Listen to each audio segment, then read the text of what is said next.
नमस्कार, आप देख रहे हैं हिंद आवाज मीडिया और मैं हूं आपके साथ वैशाली। आइए रुक करते हैं आज की खास खबर पर। वसई विरार में विकास की जीत, अजीव पाटिल बने महापौर। वसई विरार शहर महानगर पालिका के नवनिर्वाचित महापौर अजीव पाटिल ने कहा कि उनकी जीत जनता के लोकप्रिय नेता हितेंद्र ठाकुर के प्रति विश्वास और प्रेम का परिणाम है। उन्होंने कहा कि पिछले 35 वर्षों में क्षेत्र में हुए विकास कार्यों ने इस जीत को आसान बनाया। महापौर अजीव पाटिल ने बताया कि विभिन्न राजनीतिक दलों और नेताओं का सहयोग मिला है। साथ ही मुख्यमंत्री और उप मुख्यमंत्री ने वसई विरार शहर के समग्र विकास के लिए पर्याप्त निधि उपलब्ध कराने का भरोसा दिया है। येथील जनतेचं लोकनेते हितेंद्र ठाकूर यांच्यावरील प्रेम हे या विजयाचं रहस्य आहे आणि त्यांनी गेली 35 वर्ष जे काही या तालुक्यासाठी आणि या जिल्ह्यासाठी योगदान दिलेलं आहे त्यामुळे हा विजय सोपा झालेला आहे।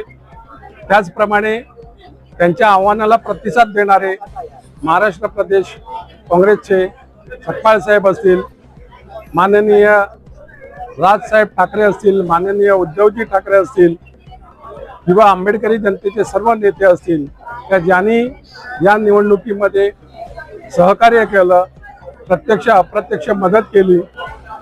त्याचप्रमाणे स्वर्गीय अजितदादा यांनी विजयानंतर लोकनेते हितेंद्र ठाकूर यांना फोन करून आभार तर मानलेच होते, त्यांनी अभिनंदन देखील केलं होतं, परंतु कुठचाही निधी कमी पडणार नाही याची देखील ग्वाही दिलेली।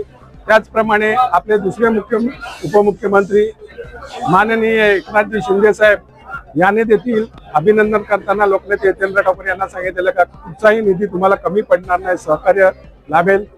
त्याचप्रमाणे आपले मुख्यमंत्री माननीय फडणवीस साहेब यांनी देखील या तालुक्याच्या जिल्ह्याच्या विकासासाठी सहकार्य करण्याचा शब्द दिलेला आहे आणि या सर्व राज्य सरकार आणि सर्व पक्षीय नेत्यांनी आपल्या या वसई तालुक्यावर कृपादृष्टी ठेवून लोकनेते हितेंद्र ठाकूर यांना शब्द दिलेला आहे। गेली 35 वर्ष त्यांचं असलेलं अन्य पक्षाशी सहकार्य आणि उदार मत कुठच्याही आमिषाला बळी न पडता सर्वांना त्या सर्व पक्षीय लोकांना सर्व सरकारांना ते आजपर्यंत मदत करत आलेली आहे। त्यामुळे त्याचंच 35 वर्षातलं हे फळ आहे का या आपल्याला वसईच्या विकासासाठी, पालघर जिल्ह्याच्या विकासासाठी सर्वांचं सहकार्य मिळणार आहे आणि हेच लोकनेते हितेंद्र ठाकूर, युवा आमदार क्षितिज ठाकूर यांचं खरं म्हणजे ही मेहनत फळाला आलेली आहे। अब तक के लिए इतना ही। वीडियो को लाइक और शेयर करें और चैनल को सब्सक्राइब करें।